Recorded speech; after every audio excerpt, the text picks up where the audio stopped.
안녕하세요. 수서동행교회 정남 목사입니다. 오늘도 이렇게 하나님의 말씀의 자리 가운데 나오신 여러분 주님의 이름으로 축복하고 환영합니다.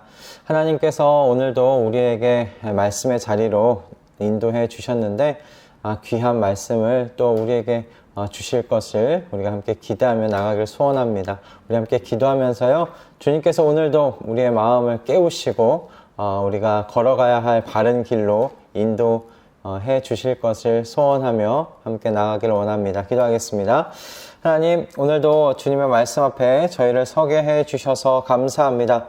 이 말씀이 저희를 살리기를 소원합니다. 이 말씀이 저희를 바르고 올바른 길로 인도해 가시기를 소원합니다. 주님의 마음을 알게 하시고 주님의 뜻을 알게 하여 주시사 우리의 발걸음이 주님의 원하시는 그 길로 인도함 받도록 오늘 이 말씀을 사용하여 주시옵소서.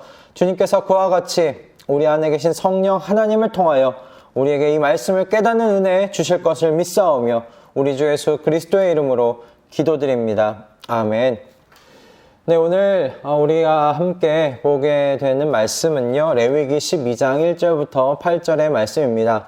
레위기 12장 1절부터 8절의 말씀 우리가 함께 보게 될 텐데요, 제가 봉독하도록 하겠습니다. 주님께서 모세에게 말씀하셨다. 이스라엘 자손에게 일러라. 여자가 임신하여 아들을 낳으면 그 여자는 이래 동안 부정하다. 마치 월경할 때와 같이 부정하다. 8일째 되는 날에는 아이의 포피를 잘라 할례를 베풀어야 한다. 그런 다음에도 산모는 피로 더럽게 된 몸이 깨끗하게 될 때까지 산모는 33일 동안 집안에 줄곧 머물러 있어야 한다. 몸이 정결하게 되는 기간이 끝날 때까지 산모는 거룩한 물건을 하나라도 만지거나 성소에 드나들거나 해서는 안 된다.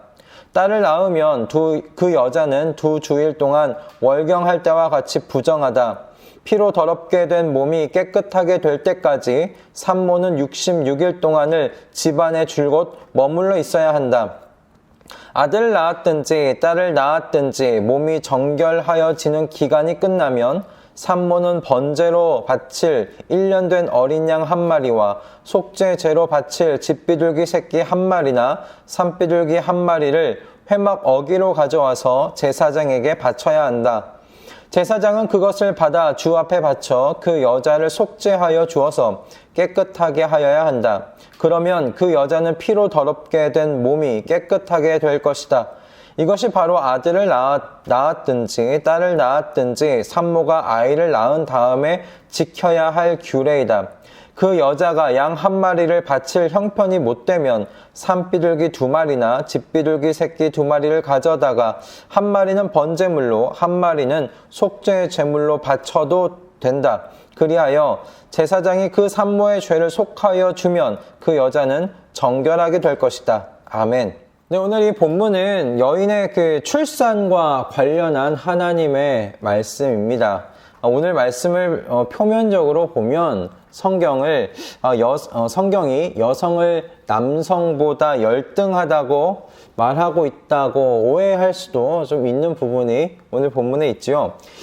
이에 대한 오해가 아마 이 부정하다라는 이 말 때문에 생긴 것이 아닐까 싶은데요.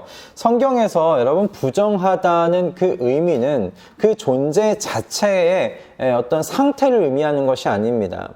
그 여성이란 존재 자체가 부정하다라는 그런 상태에 놓여 있다는 것을 의미하는 것이 아니에요. 성경의 어휘는 어디까지나 거룩하신 하나님과의 그 관계 안에서 여러분 해석하셔야 합니다. 그래서 부정하다는 의미는 무엇이냐면요, 거룩하신 하나님 앞에 지금 나아갈 수 있는 상태나 상황이 아니라는 것을 의미하는 것이에요. 반대로 그러므로 정결하다는 의미는 무엇이냐면 내가 지금 하나님 앞에 설 수 있고 나아갈 수 있는 그런 환경과 상태에 있다라는 것을 의미하는 것이 정하다, 정결하다라는 그런 의미입니다. 그렇다면 오늘 이 본문에서 여성의 출산 이후에 이 부정해짐으로 정결해지는 기간을 갖는다는 것은 여러분, 이 여성이 거룩하신 하나님 앞에 지금 나아갈 형편이 안 된다라는 의미예요. 그런 상황이 되지 못한다라는 그런 의미입니다. 그래서 거룩하신 하나님 앞으로 나아갈 수 있도록 이 몸을 추스리고 다스리는 그런 기간을 갖는 것을 오늘 이 본문이 이야기하고 있는 바입니다. 그냥 여성 자체가 출산 때문에 뭔가 부정해졌다라는 그 존재 자체에 대한 부정이 아니라는 말씀입니다. 거룩하신 하나님 앞에 지금 나아갈 수 있는 몸의 상태, 형편이 아니라는 그런 의미일 뿐이에요. 그래서 저는 오히려 이 기간은 은혜와 자비가 풍성하신 하나님께서 여인들에게 베푸신 저는 은혜의 기간이라고 생각하는 것이 마땅하겠다는 저는 그렇게 생각을 합니다. 하나님의 모든 백성들은 예배하는 절기에 의무적으로 참석해야 했습니다. 그것에 대해서 여인들은 뭐 제외가 되거나 뭐 그러지 않았어요. 여인들도 똑같이 그 절기마다 예배 가운데 참석했어야 합니다. 남편들과 동일하게 예배 자리 가운데 나아갔어요. 그러나 하나님께서는 여성들이 월경을 할 때나 이 출산의 기간에는 그 자리에 나오지 않아도 된다라고 제외시켰거든요. 전 이때 여성이 이 의무에서 면제되는 것이 여성들에게는 오히려 감사한 일 아닌가라는 생각을 해보게 됩니다. 월경과 여러분 출산 후에 몸을 추스리는 시간이 여성들에게 분명히 필요한 시간입니다. 하나님의 이와 같은 제외 여성들이 그 월경과 출산 때에 그 하나님 앞에 나오는 이 예배의 자리 가운데 제외시키시는 건 어떤 의미에서는 우리가 이 여성들에 대한 하나님의 배려라고도 우리가 생각해 볼 수가 있겠죠. 하나님의 이와 같은 배려에 비하면 저는 오늘날 이 사회가 오히려 더욱 비인격적인 세상이 아닌가 저는 그렇게 생각이 들어요. 대부분의 여성들이 월경 후에도 자신의 일터에 나아가서 일하고 있지 않습니까? 약 먹어가면서 일하지 않습니까? 그것이 어떻게 인격적이라 말할 수 있겠어요? 오히려 이 성경 속에서 하나님께서 여성들에 대하여 더욱더 배려하시는 자비와 은혜의 그런 시간을 주시는 것을 우리는 보게 됩니다. 그러나 이 본문의 말씀으로 성경이 여성을 남성보다도 열등하게 말한다고 주장하는 사람들은 어떤 말씀을 끝까지 붙잡고 주장하느냐, 이 출산한 아이의 성별을 따라 정결해진 기간이 다른 것 때문에 이 성경이 여성을 남성보다도 열등하게 여기는 것 아니냐 그렇게 주장을 합니다. 분명히 본문은 산모가 남아를 출산했을 때는 33일, 여아를 출산했을 때는 66일 동안 그렇게 집안에 머물러 있어야 한다고 다르게 분명히 그렇게 기록하고 있습니다. 그리고 또 본문은 왜 이렇게 남자아이는 남아는 33일, 여아는 66일 이렇게 두 배의 기간이 다른가, 왜 그런가에 대해서 본문은 이야기하고 있지 않아요. 충분한 설명을 제공하고 주고 있지 않습니다. 그런데요, 여러분, 성경이 기본적으로 바라보는 여성상이 하나님의 형상으로 생명을 낳는 이 축복받은 존재로서 보고 있다는 것은 분명합니다. 성경 전체가 여성을 그렇게 바라보고 있어요. 다만 무엇이 문제가 되냐면 죄가 들어오면서 이 여성의 출산이 하나님께서 원래 계획해 놓으셨던 그런 방식이 아니라 지금 다른 방식이 되어버린 것이에요. 그래서 다른 방식이 되면서 따라오는 이 출산과 함께 오는 이 피와 분비물의 이 유출이 하나님 보시기에는 굉장히 예외적인 상태인 겁니다. 죄가 들어옴으로 말미암아 나타난 예외적인 상태인 거예요. 그래서 오직 제물의 피만 가지고 들어갈 수 있는 이 성소에 여성이 피가 흐르는 상태로 들어갈 수 없었던 것입니다. 이 예외적인 것이니까요. 죄가 들어옴으로 말미암아 나타난 예외적인 상태, 그것이 지금 이 월경과 출산으로 인한 피의 유출, 그리고 분비물들, 이런 것들입니다.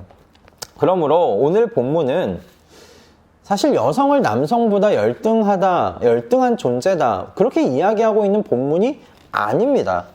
여성은 생명을 잉태하고 그리고 출산하는 매우 소중한 존재로 하나님께서 창조하셨어요.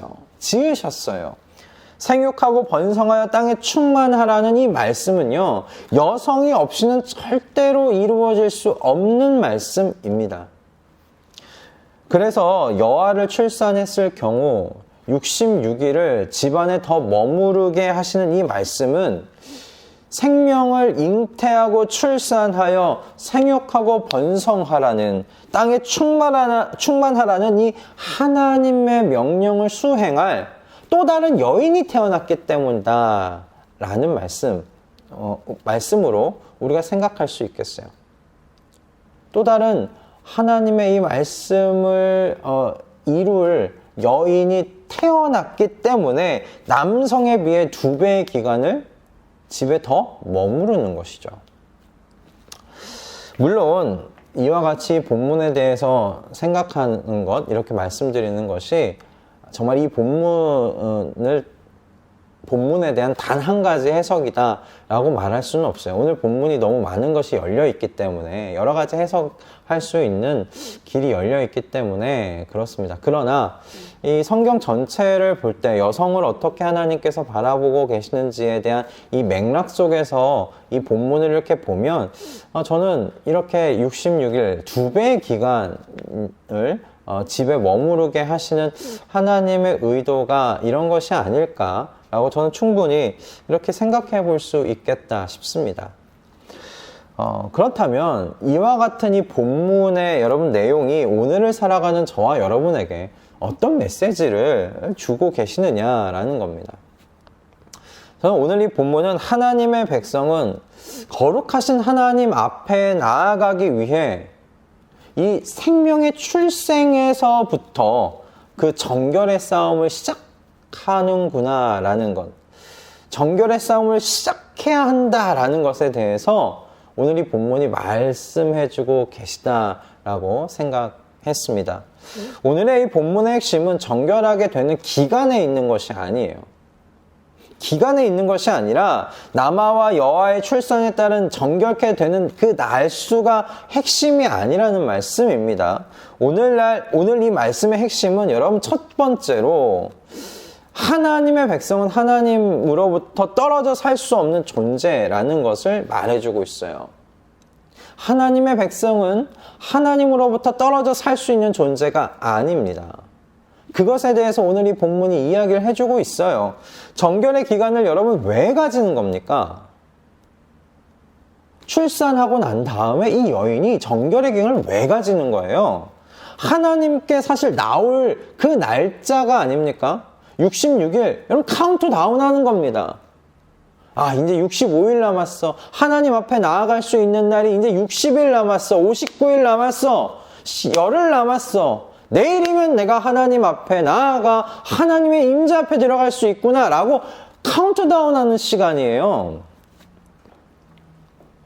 하나님께 나아갈 날짜를 여러분 카운트다운 한다는 것은 하나님과 만날 날을 사실 세고 있는 것과 다름없지 않습니까? 그날이 되면 하나님 앞에 나아갈 수 있는 겁니다. 하나님의 존전 앞에 나아갈 수 있는 것입니다. 저는 그래서 이 정결의 기간이 하나님의 백성은 절대로 하나님과 영영히 떨어져 살 수 있는 존재가 아니라고 말씀하시는 것, 전 그렇게 들렸습니다. 얼마나 마음 가운데 하나님을 예배하는 그 예배의 자리를 그리워했겠어요.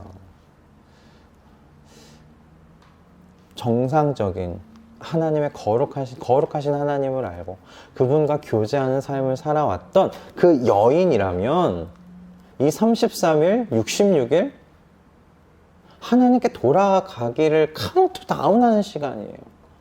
나는 하나님과 떨어져 살 수 없는 존재구나 라는 거를 깊이 묵상하고 깨닫는 시간이에요. 하나님의 백성은 그래서 결국 하나님께 돌아가야 하는 존재들입니다. 하나님과 떨어져 살 수 없는 존재들이라는 말씀을 저는 이 정결케 되는 기간, 이 기간 속에서 하나님께서 우리에게 말씀하시는 음성이라고 저는 그렇게 들었습니다. 여러분, 우리는 하나님과 떨어져 살 수 없는 존재입니다. 그러므로 오늘 말씀의 여러분 두 번째 핵심은 무엇이냐면요, 하나님의 백성의 여러분 이 정결의 싸움은 태어날 때부터라는 것을 여러분 기억하십시오. 태어날 때부터 이 정결의 싸움은 시작되는 겁니다. 출산의 기간에까지 이 정결케 되는 기간을 이렇게 두신 것은 다른 말로 죄가 어디까지 영향을 미치고 있는지 너도 봐라라는 말씀이 아니겠습니까? 죄가 어디에까지 영향을 미쳤는지 봐라. 출산에까지 생명이 아름다운 정말 영광스러운 축복받을 그 날까지 죄는 영향을 미쳤다 라고 지금 말씀하고 있잖아요. 오늘날 여성들이 지금 겪고 있는 이 해산의 고통과 이 모든 과정에는요, 죄로 인해 겪어야 하는 것들이 포함되어 있다는 거예요. 그러니 정결의 기간이 필요한 거 아닙니까? 죄로 인해서 겪지 않아도 될 것들이 만약에 없었다면 정결의 기간 필요하지 않았을 거예요. 하나님께 나아갔겠죠. 원래 그것이 하나님께서 우리를 창조하시면서 두셨던 계획이었어요. 한시도 하나님과 떨어져 있지 못하는, 모든 것이 하나님의 영광 안에서 이루어지는 출산까지 말이죠. 그것이 하나님의 계획이시지 않았을까 싶어요. 그러나 죄가 들어옴으로 말미암아 출산하였을 때 생육하고 번성하여 땅에 충만하라고 하신 하나님의 이 말씀이 이루어진 바로 그 순간에도 죄는 여전히 영향을 미쳐서 하나님과 구별되어 떨어져서 정결하게 되는 기간을 가질 수밖에 없었던 거예요. 그래서 오늘 이 말씀은 이렇게 이야기한다고 싶어요. 출산부터 하나님의 백성은 정결의 싸움을 시작하는 거야. 정결의 싸움을 시작하는 거야. 물론 오늘날 우리는 이와 같은 기간을 두지 않아요. 예수 그리스도로 말미암아서 여러분, 우리는 모두 다 그분 안에서 그분의 보혈로 말미암아 정결케 되었어요. 우리 그렇게 주님 앞에 다 이제 지금 거룩한 존재가 되었어요. 이렇게 정결의 기간을 가질 필요가 없어요. 그러나 오늘 이 말씀은 우리에게 이야기해줘요. 죄가 어디까지 영향을 미쳤는지를 보여줘요. 그러면서 우리에게 말하는 거죠. 하나님의 백성은 태어날 때부터 그 순간부터 이 거룩의 싸움, 이 정결의 싸움을 싸워 나아가야 된다. 죄가 여기까지 영향을 미치고 있기 때문이다. 그렇게 이야기하고 계시는 겁니다. 저는 오늘날 이 말씀의 정신을 점점 그 사람 중심이 되어가는 신앙에 적용해 볼 말씀이라고 생각하게 되었습니다. 출산 때부터 시작되는 이 정결의 싸움은 출산 직후 회복이 필요한 여인에 대한 하나님의 배려와 은혜가 깃들어 있는 말씀이죠. 거룩하신 하나님 앞으로 나아가 그분을 예배하는 예배의 삶과 그래서 직결되어 있다는 것을 오늘 이 본문을 통해서 보게 됩니다. 몸을 회복하며 정결해지는 시간을 그런 기간을 갖는 여러분 이유가 무엇이었습니까? 거룩하신 하나님 앞에 나와 예배드리기 위함이지 않았습니까? 그분의 임재 앞에 나아가기 위함입니다. 분명히 정한 기간이 끝나면 산모는 아이를 품고 성소 앞으로 나와서 예배 드렸을 거예요. 예배 드렸을 거예요. 전 그런 의미에서 하나님 나라, 여러분이 백성이 된다는 것은 하나님 중심으로 그 생을 시작한다는 것을 의미한다고 저는 그렇게 생각합니다. 그리고 저는 그렇게 믿습니다. 출생한 아이도 그 출생부터 거룩하신 하나님과의 관계를 중심으로 그 생을 시작한다라는 말씀입니다. 사람이 중심이 아니라고요. 사람이 중심이 아닙니다. 오늘 이 본문 말씀에 여인이 중심입니까? 여인을 향한 하나님의 배려가 담아 있긴 하지만 그렇게 정결의 기간을 갖는 이유는 하나님을 그 중심에 두고 사는 생활이 있기 때문에 그래요. 하나님과의 그 관계가 있기 때문에 그래요. 다시금 하나님께 나아가기 위해 이 정결의 기간이 필요한 것이 아니었습니까? 하나님과의 관계를 중심으로 삶이 짜여져 있기 때문인 거예요. 그렇게 우리는 나 자신에게 이렇게 질문해 봐야 할 것 같아요. 오늘 이 본문 말씀을 통해서요. 나의 삶은 지금 어떤 관계를 중심으로 세워지고 있는가? 나의 관계는 지금 어떤 관계를 중심으로 세워지고 있는가? 나의 삶은. 무엇을 위해 나의 삶은 지금 계획되어지고 있는가? 여러분, 이것을 여러분 질문해 보셔야 됩니다. 거기에 사람 중심입니까? 나 중심입니까? 아니면 하나님 중심입니까? 하나님과의 관계를 중심에 두고 동심원이 이루어지고 있습니까? 여러분의 삶의 자리가 그렇게 하나님과의 관계를 중심에 두고 있습니까? 그것을 놓고서 계획이 짜여지고 있습니까? 그것을 여러분 체크해 보셔야 됩니다. 여러분 세상 사람들과 똑같은 사람들이 아닙니다. 여러분은 거룩한 사람들입니다. 하나님으로 말미암아 그분 예수 그리스도의 보혈로 말미암아 여러분 구원받은 사람들입니다. 몸의 소욕을 따라 살아가야 할 사람들이 아닙니다. 여러분 하나님 중심으로 내 삶이 짜여지고 있는지 오늘 살펴보시는 이 한 날 되실 수 있기를 주님의 이름으로 축복합니다. 바라기는 이 질문에 우리 스스로 정직하게 한번 답변해 보면서 우리 모두 하나님 나라 백성은 이 출생에서부터 하나님과의 관계를 중심에 두고 사는구나 라는 걸 우리 마음 가운데 깊이 새겨놓는 귀하고 복된 이 한 날, 새로운 또 뭔가의 출발을 이루어내는 한 날 되실 수 있기를 주님의 이름으로 축복합니다. 기도하겠습니다. 하나님, 오늘 우리에게 귀한 말씀 허락하여 주셔서 감사합니다. 주님, 이 말씀대로 주님, 우리의 삶을 다시 한번 되돌아볼 수 있도록 은혜 허락하여 주시옵소서. 주님과의 관계가 내 모든 삶의 중심에 있는지, 주님과의 관계를 두고서 내 모든 관계를 지금 세워나가고 있는지, 내 삶을 세워나가고 있는지 살펴볼 수 있도록 주님, 제게 정직한 영을 부어주시옵소서. 담대한 영을 허락하여 주시옵소서. 그래서 발견되는 대로 고쳐야 할 부분들은 주님 앞에 회개하며 고쳐 나아갈 수 있도록 주님 이 한 날을 축복하여 주시옵소서. 감사드리오며 우리 주 예수 그리스도의 이름으로 기도드립니다. 아멘. 할렐루야. 월요일 아침인데 참 우리에게 딱 이 한 주를 시작하기 앞서 정말 하나님께서 필요한 말씀을 주셨다 생각이 듭니다. 여러분 한 주를 여러분 시작하는 이 날 한번 살펴보세요. 제가 하나님 중심으로 하나님과의 그 관계를 중심에 두고 내가 내 삶을 지금 계획하고 있는가, 내 삶을 세워가고 있는가, 여러분 한번 살펴보시면서 하나님과의 그 거룩의 그 동행을 이 한 날도 이루어 가실 수 있기를 주님의 이름으로 축복합니다. 여러분 우리는 내일 아침에 또 이곳에서 하나님의 말씀으로 만나도록 하겠습니다. 여러분 내일 뵙겠습니다.